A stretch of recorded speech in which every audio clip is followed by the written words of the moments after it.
So yesterday, I talked to you about the little Frankensteins we've created on college campuses. That's been the discussion all week.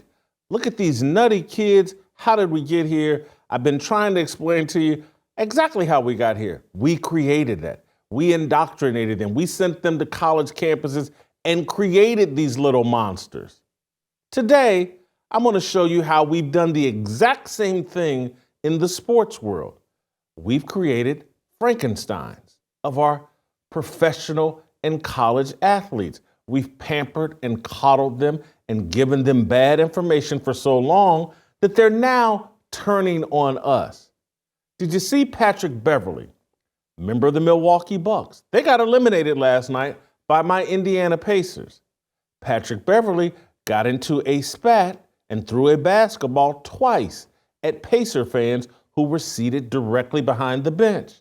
It's ugly. It's stupid.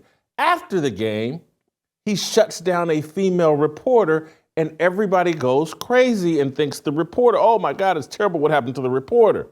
But I want to show you, no, what's actually bad is what happened to the Indiana Pacer fans. And I want you to understand how we got here, the coddling process of professional athletes. I want to take you back. And again, the coddling started well before this.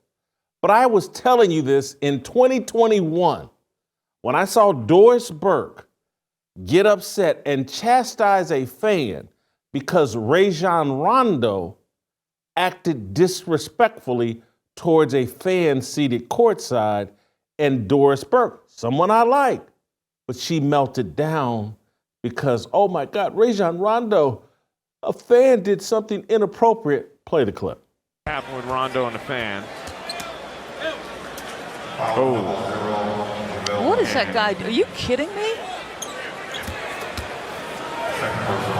So this was not any sort of spilled liquid. This was an interaction between Rondo and the fan, and after the cleanup, this happened. Not only should he, first of all, yes, you should escort him out. The guy shouldn't be allowed back in. You made physical contact with an NBA player in a courtside seat. Are you kidding me? Rajon Rondo put his hands and fingers in a fan's face seated courtside, and the fan brushed his hand out of the guy's face. And Doris Burke wants the guy eliminated from the arena. And I called this out in real time in 2021. It's like we've lost the plot. The games are actually about the fans. The players are making millions upon millions of dollars. They should be held to the higher standard, not the fans. We've lost the plot. We've coddled kids and turned them into little monsters. I'm going to tie it all together. The college kids, the athletes in professional sports, we did this. The media, we need to cut it out and remember what our actual job is. That's today's Fearless.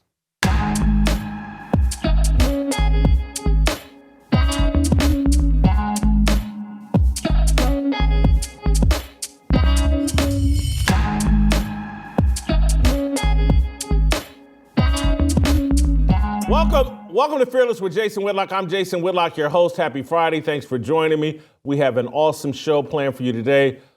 Steve Kim's going to join me. We're going to get into this Patrick Beverley situation.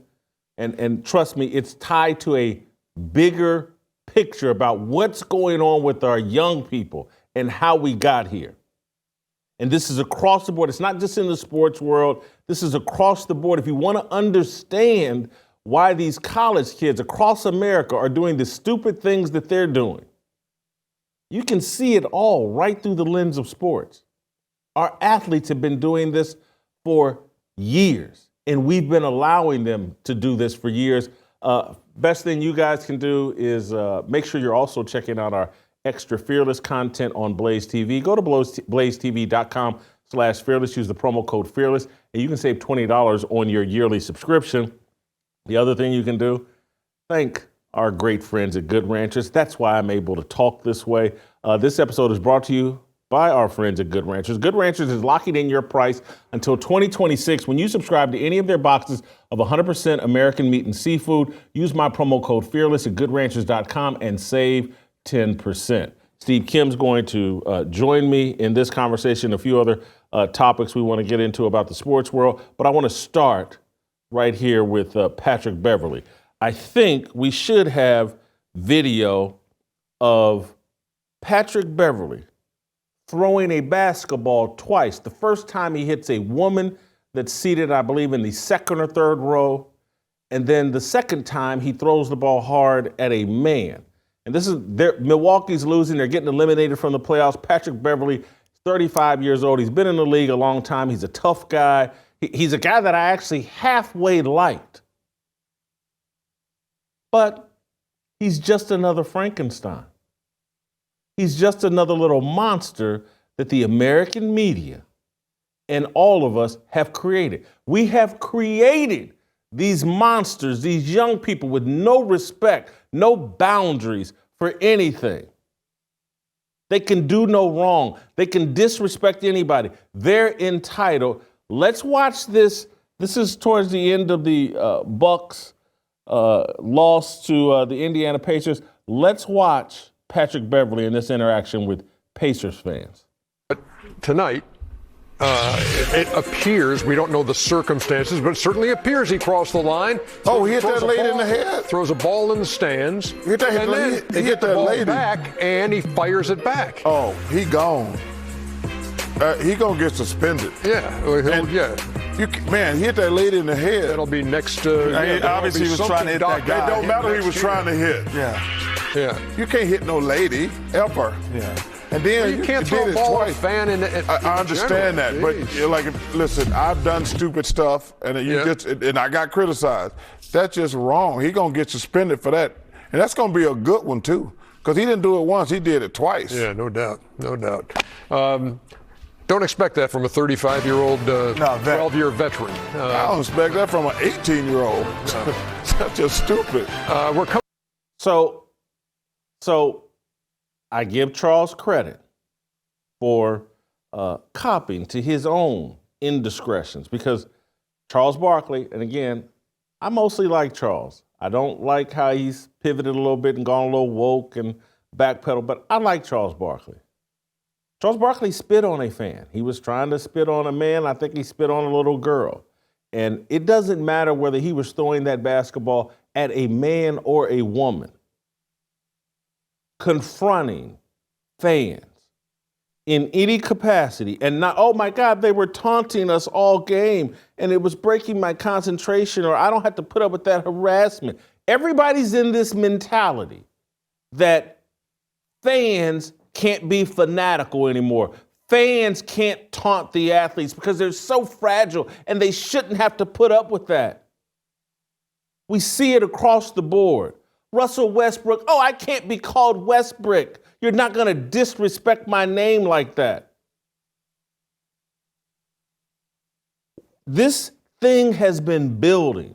We're at the 20-year anniversary of the Malice in the Palace. And to me, there's Patrick Beverley, he's 35, he's at the end of his career. I would sit him down for a year. Like, hey, Pat, we're good. You're 35 years old. You've been in the league a long time. We're good, dude. We're going to move on from Patrick Beverley. And I'm telling you, I don't dislike Patrick Beverley in general. But trust me, if David Stern were still running the league, and I don't think he was the best commissioner or the greatest commissioner or any of that, but at least he did know, like, hey, we're here to pleasure and serve the fans. And you guys are making millions of dollars playing a game. You're blessed. You're lucky. You owe the fans. Again, if there is no fanaticism, you're not making millions of dollars. But these are the young people we have created. And so Patrick Beverley went to Twitter last night and tweeted out, not fair at all. Exchange between a fan and our ball club all night. We warned and asked for help all night. Not fair. That was him responding to someone that put out the video of him and doing this deal. He had an excuse. And then he comes back, but I have to be better, and I will. He had an excuse. He thinks to some degree, hey, they're harassing us all game. I have a right to throw a ball at them. But here's what really has blown my mind. That the bigger story for many people in the media, it's not about Patrick Beverley getting into it with a fan and doing something completely inappropriate with fans, the paying customers, the reason why the media have a job, the reason why the athletes have a job. Oh, what really happened was the crime that transpired between Patrick Beverley and a female reporter / producer, Melinda Adams. Let's play Patrick Beverley's post-game exchange between Melinda Adams and himself. Here. Oh, excuse me, I'm sorry. Before I finish. Yeah. You subscribe to my pod? Do I subscribe to you? I do not So subscribe. you can't interview me then. No Okay, disrespect. Well, Jamal is here. You subscribe? Okay, cool. Yeah. That's cool. Again, there were a couple times within a bucket or two. In previous games, y'all have been able to kind of get over that hump, or maybe. Got my face, please? Yeah, thanks. Was it anything they did in particular, or was it just one of those where the bucket didn't go down, there wasn't the stop, they made one? What kind of prevented that you all from being able to get over, kind of like you have in the past? You'll move that mic, please, or just get out the circle, please, for me, please, ma'am. If you're not subscribed to my pod, I appreciate it. Thank you. Now, trust me, that woman made a mistake.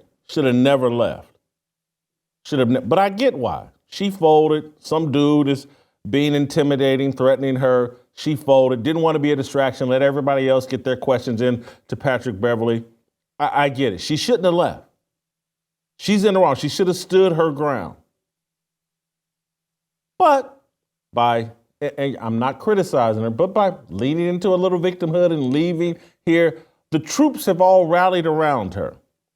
And so I'm not defending Patrick Beverley in this scenario.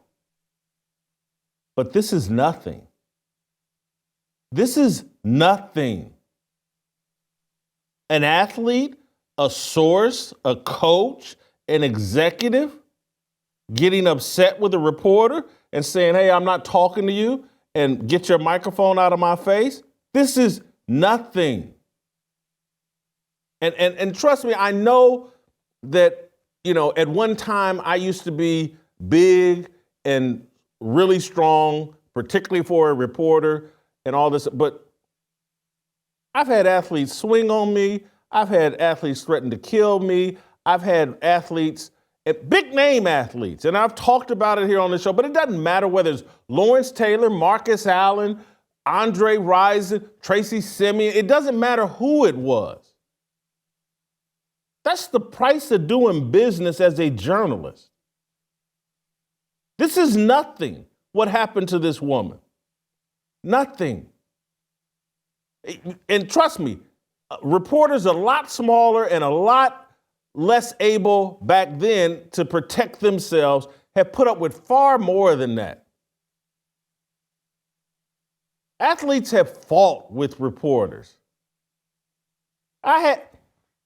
Wayne Simeon, I've told the story, linebacker, and this dude was dangerous. That dude jumped across tables trying to get to me at Diamond Joe's strip club in Kansas City, Missouri, and was ready to kill me or take his best shots. I didn't whine about it. And I'm not saying that someone has a right to get physical with this woman or whatever, but I'm just saying, this is what goes on. This was nothing. We're nothing as the media. We have to put up with that from athletes. They need to be allowed to vent their frustrations if they don't like something we wrote or something we said or whatever his problem is that day. She should have stood her ground and everybody should move on from this. But instead, everybody's throwing a big sympathy party for Melinda Adams, and we're downplaying the real problem, which is his treatment of fans. We've created these little monsters. We've coddled and pampered and told these guys they can do no wrong. And so they think they can do no wrong. And so that's why, because we are allowing it to go on with fans, because we allow Russell Westbrook to run wild and smear fans constantly. We're sitting here shocked like, oh, he's going to start mistreating Melinda Adams and other reporters. If you would do your job and hold them accountable for the abuse they're giving on fans, they wouldn't turn around and then abuse you in the media. I want to read Melinda Adams' tweet, and I'm not trying to drag Melinda. I'm about to drag these other people that are all caping up for her. I want to thank everyone for their kind words and support. I am humbled. Patrick Beverley just called me and apologized. I appreciate it and accept it. The Bucks also reached out to apologize. I've been in news for over 40 years, and kindness and grace always win. Now, I'm telling you, again, I'm not comparing her to me, but I just want to tell you what standard operating procedure in sports journalism and just in journalism in general. We, the journalists, aren't that important. And if someone flies off the handle and threatens you or rude behavior towards you, you settle it behind the scenes or you move on from it. It's the price of admission. Running the social, oh God, I'm so humbled. Everybody's rallied around. And again, I know I'm not as sympathetic as her. But there was plenty of witnesses. I was in New York, and Andre Rison wanted to square off with me. The Chiefs were playing the Giants. It was on TV. It was played on ESPN. No one rallied around me. I didn't look for anybody to rally around me. No one was sympathetic in the media. Andre Rison never apologized to me. It's no big deal. I was critical of Andre Rison pretty consistently during his time in Kansas City, and he had enough, and he let off some steam and wanted to square up in the Giants locker room. Price of admission. I'm not sitting here saying I'm a tough guy and I wanted to fight with Andre Rison. Keyshawn Johnson, I'm down in Tampa. They lose a playoff game or whatever. Keyshawn Johnson wanted some smoke with me.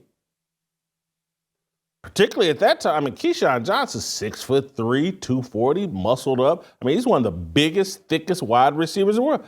If we had squared up, more than likely my big fat butt would have got smoked. He threatened, he did his deal. I stood my ground. It's like, okay, I've lost fights before, whatever. But to make some big national case out of it, no one did that. No one cared.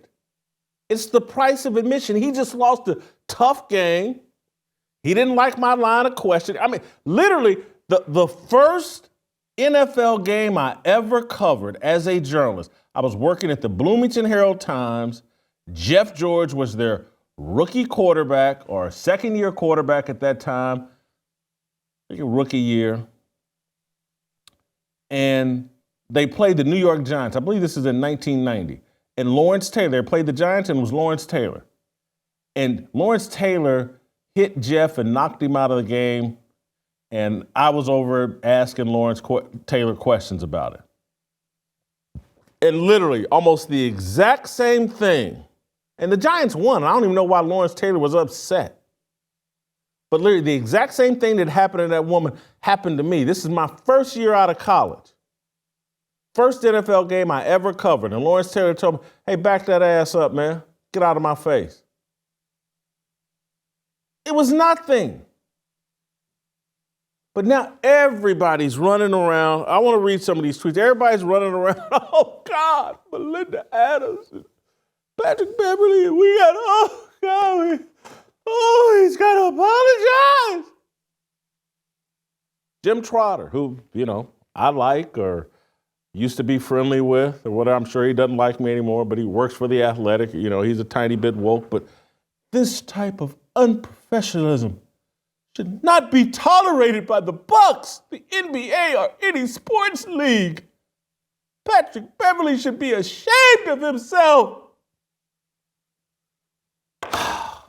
It's just too much for me. I just can't. Oh. We're professional journalists, man. Let these athletes, again, I'm not saying they should get away with anything, but this is nothing. And any of us with any experience knows this is nothing. Here's Myron Metcalf. He is saying this to a producer who has helped so many of us at ESPN and beyond. He's rude and disrespectful, but that's just how he acts. What the hell has Patrick Beverley ever done to have inflated his ego? How does this help the Bucks organization? Subscribe to A Jump Shot.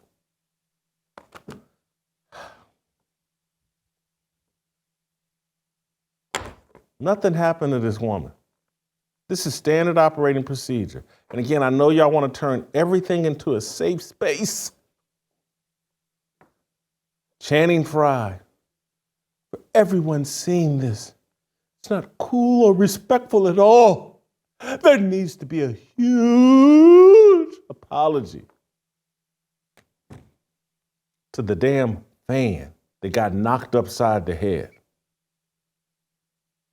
That's where the apology needs to go. That's where all the attention needs to go. But we've created these generations of Frankensteins, these millionaire athletes that have been coddled to no end. We got to cut it out. Do our jobs. We're supposed to speak for the voiceless, for the actual fans, not for ourselves. Oh my God, look what happened to us. Well, if you'd stop them from mistreating fans, from Russell Westbrook, let's play some of them clips. Russell Westbrook confronting, and why I done lost my place. Russell Westbrook, let's play shot number 5. Here he is arguing with fans in the tunnel. Watch him out. Take it like a man. Watch him out, motherfucker. Watch him out. Straight like that. Watch him out. This guy's the man. Westbrook. Talk about it. Be about it. Westbrook. Woo! That's Russell Westbrook confronting a fan who I think called him Westbrick. See, that's what we need to be speaking out against. Hey, leave them damn fans alone, man, and hit some shots. You want to be mad at me or Kendrick Perkins or Stephen A. Smith or Mike Wilbon or anybody in the media, and you want to yell and scream at us, yeah, we're getting paid. And a lot of these, Stephen A.'s getting paid like $12 million, $13 million a year or whatever. Mike's making a penny. We're all making money. They want to yell and scream at us. But we run around and think like, oh my God, a fan called Russell Westbrook. Oh, the horror. We're creating monsters, idiots, paid millions of dollars. They feel they're elite and can't be touched, feel like they're smarter than anybody that's ever walked the planet or lived on the planet.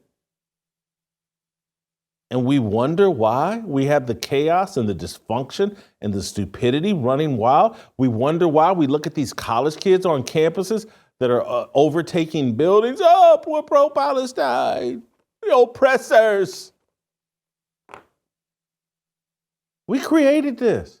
We've miseducated, misinformed. They're undiscipled. They've all been coddled.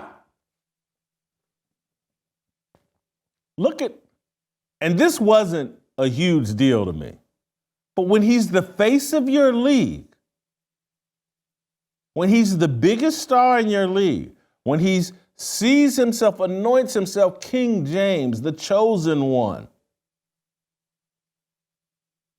he can't be doing, and again, this wasn't a huge deal, but it's all connected. This is LeBron James last week.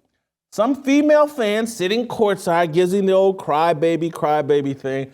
And I didn't have a huge deal with this, but it is inappropriate. LeBron should be above it. They shouldn't be bickering with fans, and he shouldn't be like flinching and trying to scare a female fan sitting courtside, but he's been told he can do it. He's untouchable. All of these guys are. They're the elites. Play LeBron, intimidating female fan here. She calls him crybaby. Emotional game, they're losing to the Nuggets. LeBron's all into it. I get it.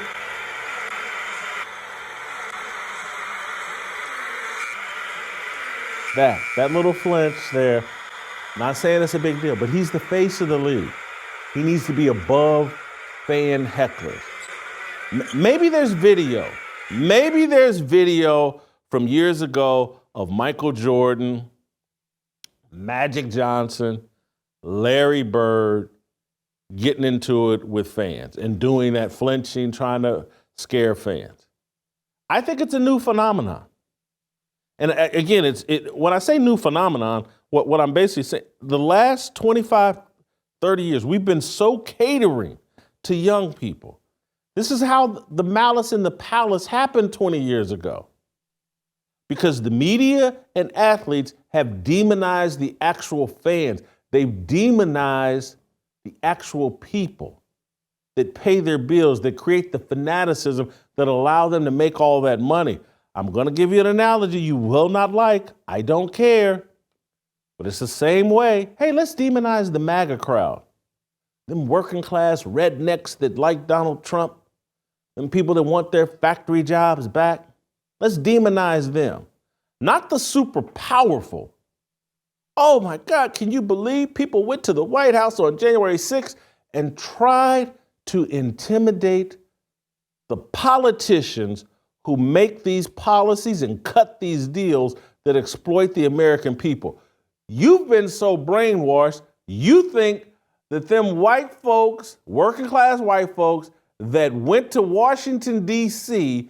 to tell the people with power, the politicians who have sold us out, they went to their offices and said, you know what?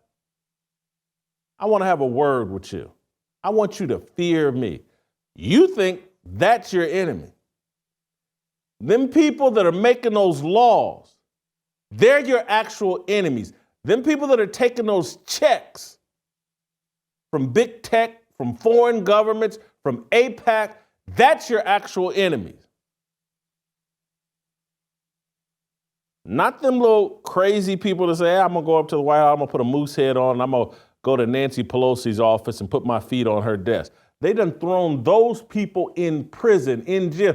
I've had Sarah McAbee on, her husband sitting in a prison cell. He's a law enforcement person, did nothing wrong on January 6th, and he's sitting in jail, and you have no sympathy for him because, oh, they're MAGA. Your whole mindset is wrong.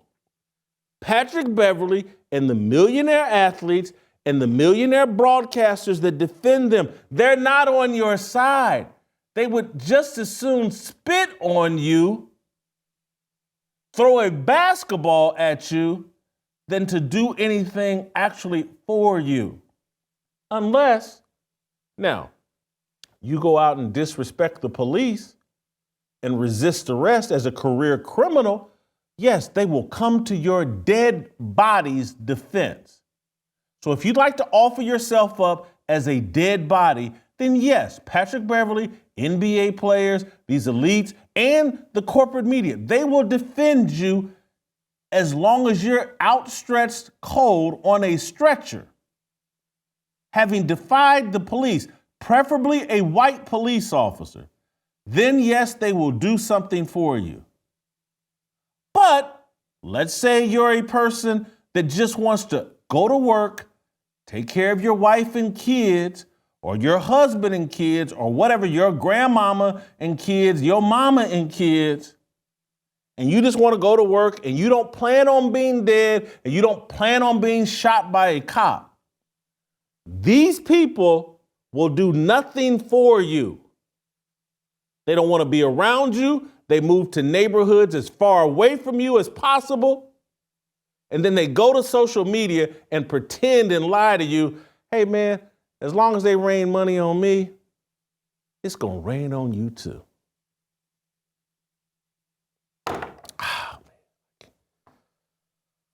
This is so simplistic and so easy to see.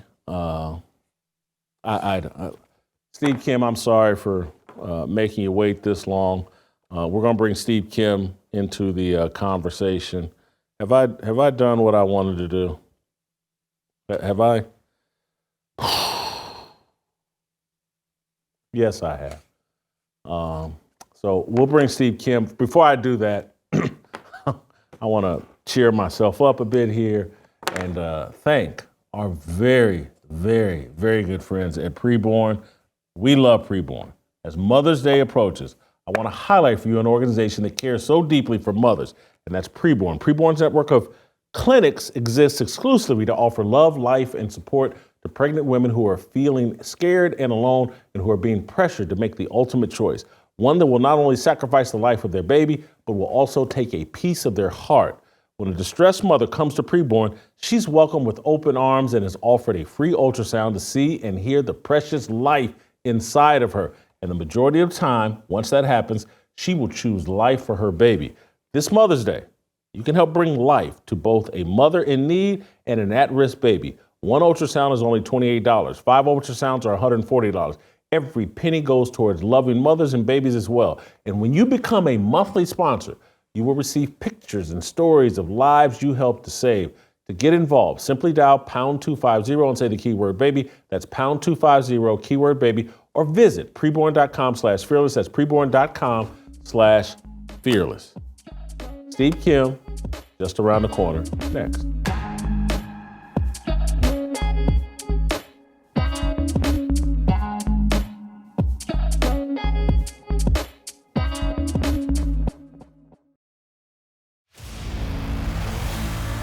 There are voices and songs crying out for men to live up to their biblical responsibilities, to correct a corrupt and broken culture. We can no longer afford to ignore the tug on the heart that all good men hear and feel. We have lost our way, and we know it.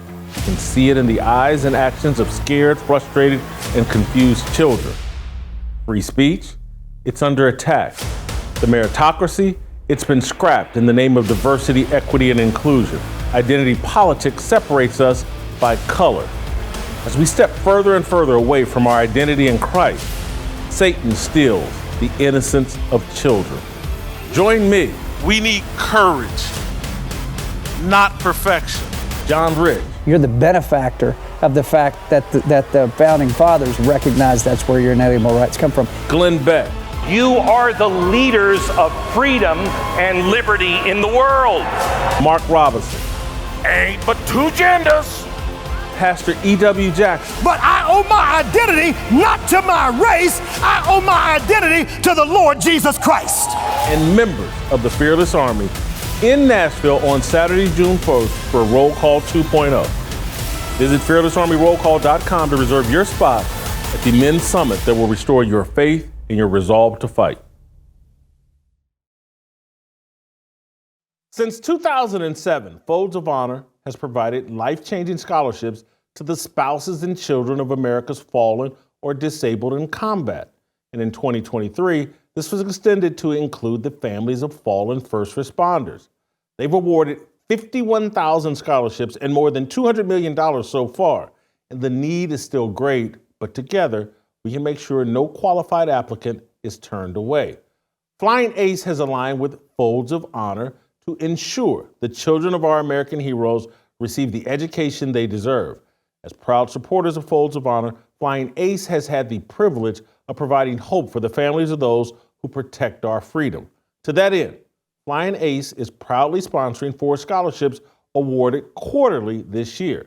Please, if you can, donate today and help them make a great impact.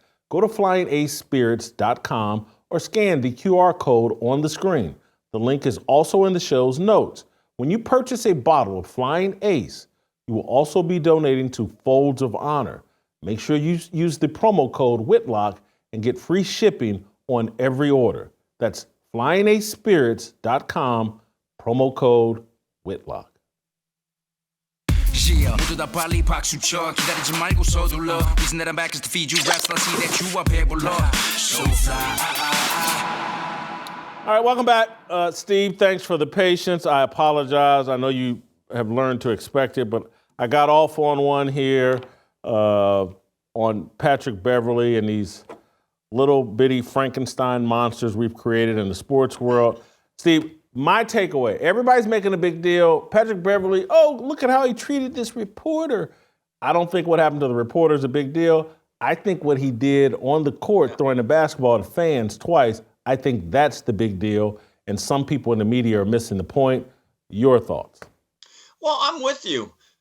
You know, one of these days, one of these NBA players is going to mess with some guy that just happens to be some 5-time black belt jiu-jitsu or an MMA practitioner who just doesn't give two F's about anything. But Jason, the question I have in terms of the Beverley run-in or that altercation with that reporter, was the big problem that she was at a major outlet like ESPN and or that she was female? If this was just a regular old white guy from the local Times or daily paper, would there be this rallying cry against Patrick Beverley? To be honest, I mean, let's just be honest about it. It was a woman. She works for a major network. So all the cronies now gather up and say, oh, my God, I can't believe. Folks, I've read he's done this the whole time. To Patrick Beverley's credit, or to be fair, I heard that he does this to everybody and has been doing it for a while. And I'll be honest, I don't think it's the best way to get subscriptions to your podcast, but he is consistent. Steve, I just went through a litany, and I could sit here all day talking about all the different athletes who told me to, you know, kick rocks, cursed at me, threatened me, handful took swings, whatever. And it literally started. I'm not exaggerating. The very first NFL game I graduated Ball State University in May of 1990, and I think in October of 1990 or September, I covered an Indianapolis Colts game that featured my high school friend and, you know, lifelong friend, Jeff George. Lawrence Taylor hit Jeff George, injured him, whatever. And I'm in there asking Lawrence Taylor questions, and he threatens me and basically tells me to get out of his effing face, no different than Melinda Adams. No one cared, and nor should anyone care. Yes, so her being a woman, her being connected to ESPN, and everybody's opportunity to virtue signal, look at me, protect woman, hear me roar. That's what's driving all of this. Yeah, and to give LT credit, I know how annoying you can be, but at least he didn't ask if he had subscribed to his podcast. The other thing that's really interesting, why didn't she just stay there? I know there was a time, especially in certain cities, whether it's Philadelphia or New York, you did that to one of these old crotchety old Fs. They would just stand there and say, no. Like, what do you, and then you walk, you make it a bigger story. I don't know if they wanted to go there. But this reminds me of one of the most famous blow-ups when the early 90s Mets were one of the worst constructed teams and the personalities were bad. Bobby Bonilla, who was such a nice guy with the Pirates, became this really angry guy with the Mets. And there was this older black gentleman, I guess had written something, probably the truth. And there's a famous clip where Bobby just goes, yo, man, yeah, come at me. You know, we just chilling. I'm like, whoa. That's no way to treat Clifford Huxtable. He just wants to write a column. This used to be somewhat normal. People used to stand their ground. But, Jason, we are now into 2024. Steve, I'm sitting here thinking, you remember when Hal McRae was the manager of the Kansas City Royals with and the lost phone. it? And, Yeah, with the phone. Why can't I remember the guy from the Topeka Capital Journal who actually got hit, cut. who, you know, I was friends with, got cut or whatever. And that like people, Will McDonough, remember, I can't remember who he got in a fight with on the Philadelphia Eagles. Well, it was Raymond Claiborne from the Patriots. They got into a physical altercation in the locker room. And look, Will McDonough actually held his own from what I've read, which really, I start to wonder about the run support that Raymond Claiborne gave out there at cornerback. But I've told this story before, but the great Doug Krikorian, one of my idols, who, by the way, big fan of the show. He says hello to you, has great respect for what you do. I've told you this. When he was like this renegade reporter for, I believe, the Herald Examiner at the time or the LA Times, he was the beat reporter for the Chuck Knox-led Rams. He literally got chased around the practice field by Isaiah Robertson, who was an all-pro linebacker. He got chased around. Number 58, one of my favorite players. Right, and I said to Doug over one of our dinners at field trainings, I said, did he ever catch you? And he says, no, I was lucky. A couple of teammates grabbed him, but I was able to get away. And I said, well, maybe some of your criticisms were valid. Because if he couldn't catch you, Doug, he ain't catching O.J. Simpson. So my contention, Steve, is like if we were to hold athletes accountable for the way they continue to disrespect fans, they would be less likely to disrespect reporters. But we actually now, and I played the clip from 3 years ago when Doris Burke went off because Rajon Rondo got in the face of a fan, put his finger in the face of a fan, and the fan pushed it away. And Doris Burke, oh my God! He touched the fan. I mean, the fan touched Rajon. Yeah, he should be escorted from the arena. And I'm just like, Russell Westbrook. Anybody calls him Westbrook. He wants to get in their face, and we all think this is appropriate. These little thin-skinned athletes and Patrick Beverley saying last night, hey, the Pacer fans were harassing us all night, and we tried to get it to stop, and it's on security. Don't they understand we're elite millionaires, and you can't yell, you can't taunt us. It's so exhausting. You know what would be great? If Patrick Beverley did that in Denver and threw the ball and it hit the head of one of Nikola Jokic's brothers. Now that right there, because those are some serious guys. Those are serious. Yeah. I would pay pay-per-view.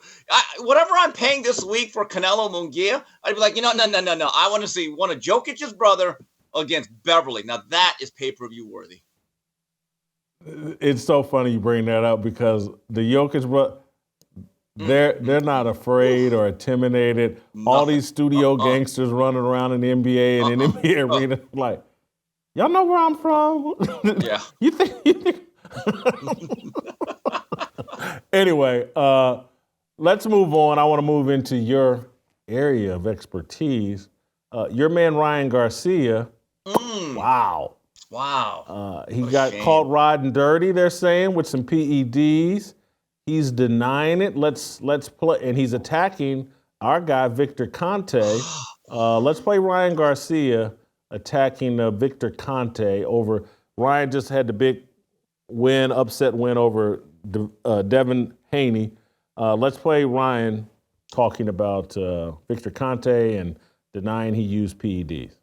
What's up, everybody? I came on here to address this bull claim that I cheated. Lies. Yeah. Everybody knows that I don't cheat. What can I say? You know, why didn't they come out with this before, the fight? If they found it before, why would they let me step into the ring as a cheater and then come out with the victory and then they post this, Again, these are people that are trying to attack me for whatever reason, but no weapon against me shall prosper. I never taken steroid. I don't even know where to get steroids at the end of the day. I barely, take supplements. They're saying it's coming from the ashwagandha. That's retarded. So at the end of the day, big lies. I beat his out of here. Everybody go to Warwick tonight. It's lit. And I was with this guy every single day, and I never ever saw that. So that's Ryan Garcia. No weapon formed against him shall man of prosper. Yeah. Let's hear from Victor Conte. What's he say? Ryan Garcia has brought you into this, and he has somehow suggested that you are, in a way, behind his failing of these drug tests. I would love to get your response to that. His conspiracy theory is completely wrong and debunked. I have nothing to do with this. I'm completely independent of VADA. More than a decade ago, when VADA first started, I was one of the first trainers, or whatever you choose to call me, sports nutritionist, that was referring my fighters, world champions. The first one was Nonito Donaire. This was back in 2012, and he did 4 fights, won 3 of those. He was tested by VADA. He won the Boxing Writer Association Fighter of the Year. So I have been sending my fighters, obviously because of my background, okay, and things that happened back in 2003, almost a decade later in 2012, it was a good idea. And I became an outspoken anti-doping advocate in 2005. So I refer my fighters to VADA. That's the extent, of my relationship. Did I introduce Margaret Goodman and Flip Homansky that run VADA to people like Dick Pound, who was the founding chairman of WADA, the World Anti-Doping Agency, and others that helped them be able to do the testing at WADA accredited labs? Yes, I made some introductions, but nothing more than that. So you are not behind Ryan Garcia's positive. I am not behind Ryan Garcia's positive drug test. It's foolish for him to say that. There's absolutely no evidence whatsoever to lend any credence to whatever he's saying.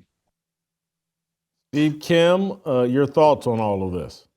Okay, well, first of all, it's great to see Victor. And by the way, he'll be a special guest of Mario Lopez and I on the 3 knockdown rule on Monday. He'll get more into this. Victor Conte, he taught me something years ago. He said, Steve, you know what the first thing you become as you make the transition into being a drug cheat? And I said, no. And he said, a liar. And Jason, having covered many of these stories, I've never actually had or actually heard someone say when they get busted, okay, yeah, you got me. I did it. Straight cold busted. Guilty as charged. No. But what's going on here is almost like the boxing version of the 6 Degrees of Kevin Bacon. Because of Victor Conte and Snacks association with Devin Haney, and then like you outlined his help or his consultation with VADA, now everything comes back to the sinister head of Balco, right? But here's the truth. The bottom line is VADA is independent here. In fact, they were contracted by Golden Boy Promotions, from what I understand.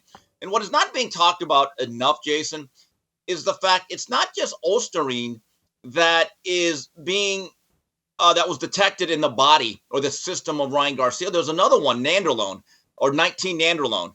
So it's 2 substances. And a strength and conditioning coach said, Steve, that right there, to me, closes the door on any doubt that he did something, and he did it purposefully. Here's the other thing that really gets me is this.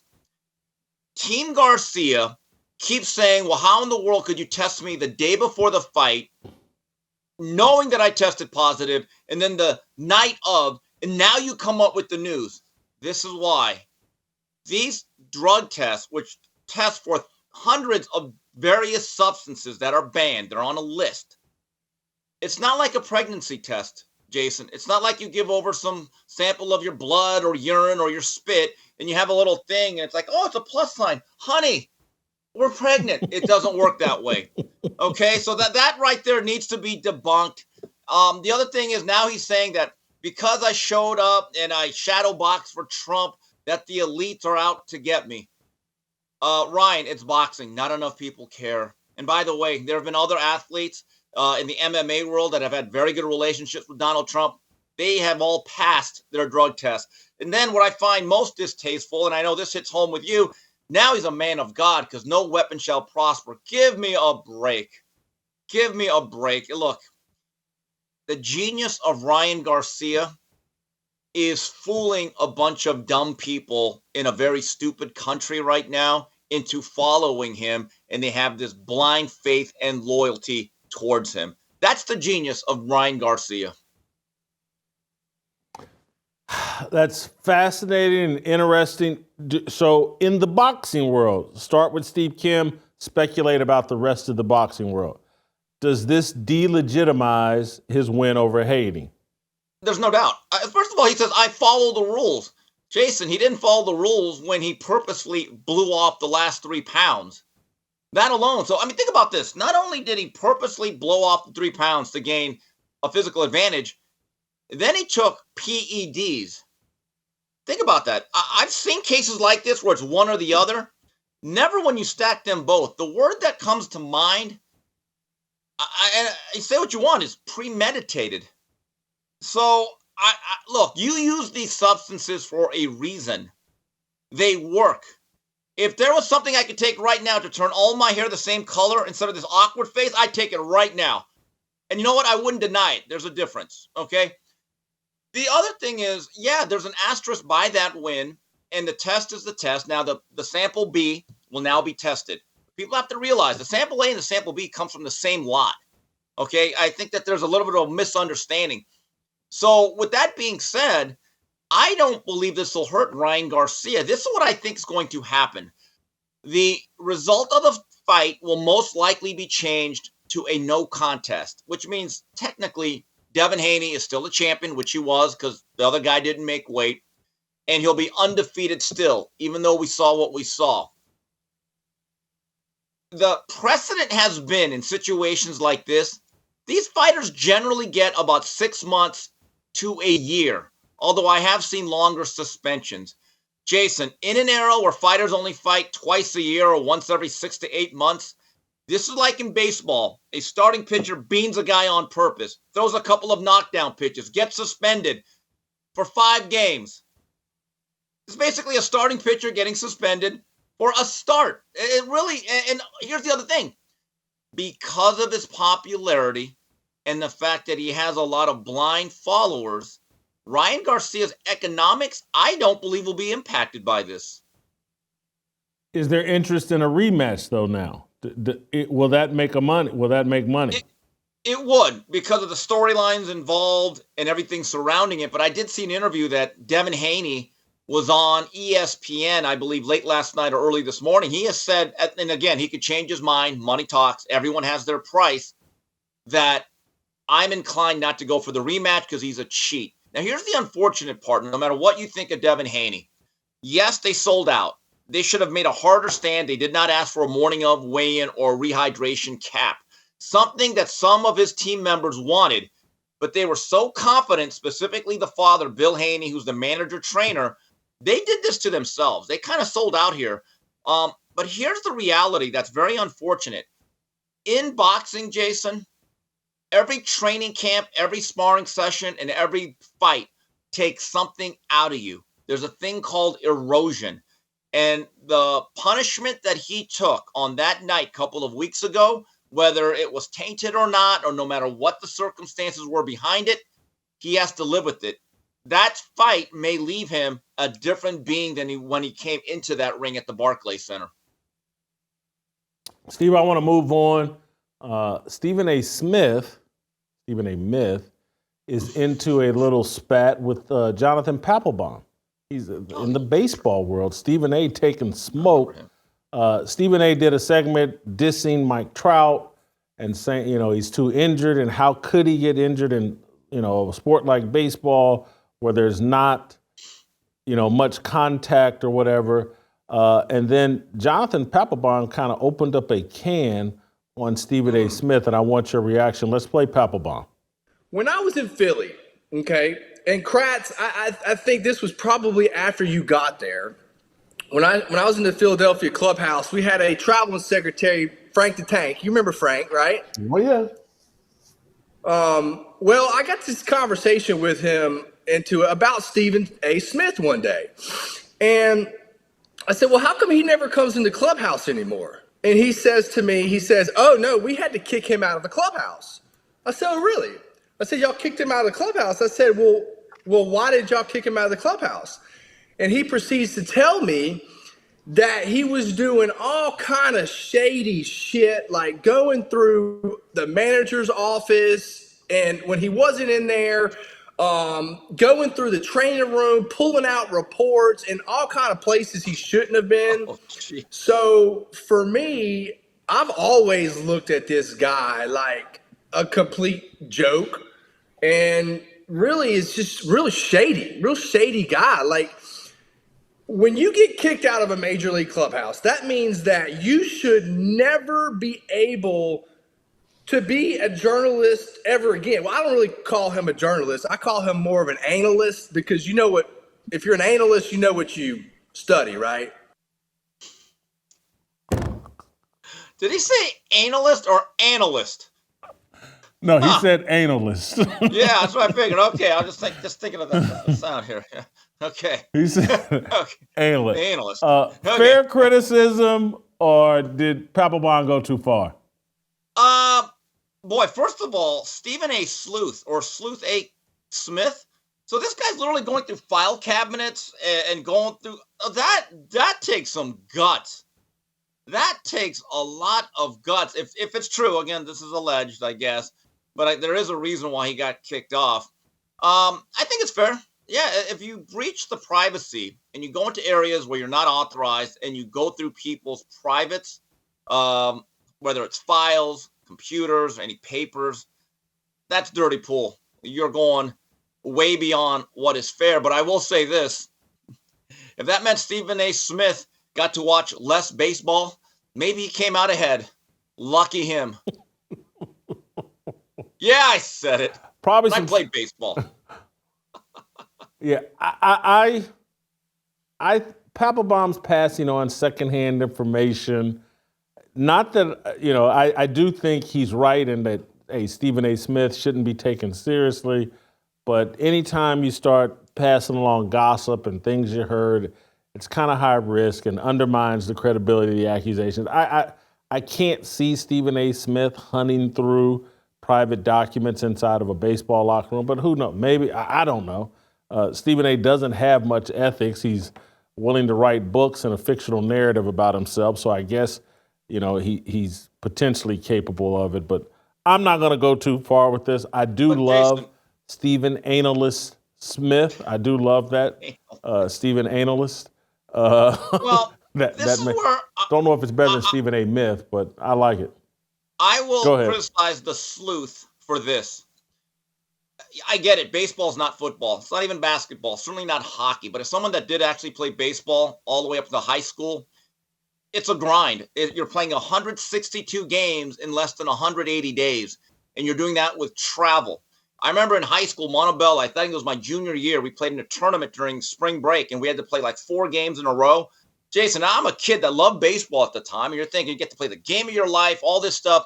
By the 4th day, I understood, like, wow, this is actually a grind. It becomes a job. And look, baseball, there's a lot of repetitive movement. You're still on your feet. I know there's a lot of standing. But you still have to do some athletic things. And again, 162 games. And generally, there is not load management. The best players are expected to play at least 150 times a year. They're not all going to be Cal Ripken or Steve Garvey, but you add in the grind and the length of the season. Again, I will say that I think Stephen A. Smith should have a little bit better understanding of what an athlete goes through. Steve, you've done your job this week. Hats off to you. Great job. You stuck the landing. Hopefully when we see you back next week, you'll be back to dyeing your hair. I'm still not comfortable with this gray streak. Hold on. But wait a minute. I'm already into it. You can't go back now. No, Jason. Once I'm Jay, I'm going to give this till the end of the month or June. This has become a hot topic on Twitter. I'm getting Pepe Le Pew memes and all this other stuff. But right now, I got the Jimmy Johnson 1989 chrome bumper going. It's just got to kind of fill in a little bit. Stick with me, folks. We're awkward stage, though. I admit, awkward stage. All right, that's Steve Kim. We're done with him. We'll play tomorrow, and tomorrow we'll have a conversation about not me and Steve Kim, but Steve, myself, and Scap. We're going to talk about the future of the NBA. We're in a new era. Kevin Durant is out of the playoffs. LeBron James is out of the playoffs. Steph Curry is out of the playoffs. NBA's unveiling a whole brand new list of superstars in the playoffs the rest of the season. We'll talk about that, and we'll talk about Darvin Ham being fired as the Lakers coach. We'll get into that Saturday morning. So we got some weekend content coming for you. I think on Sunday we'll have a show. I got a very interesting conversation about Deion Sanders and Mike Farrell, one of the foremost authorities on college football and recruiting. Stay tuned for all that. We'll see you tomorrow.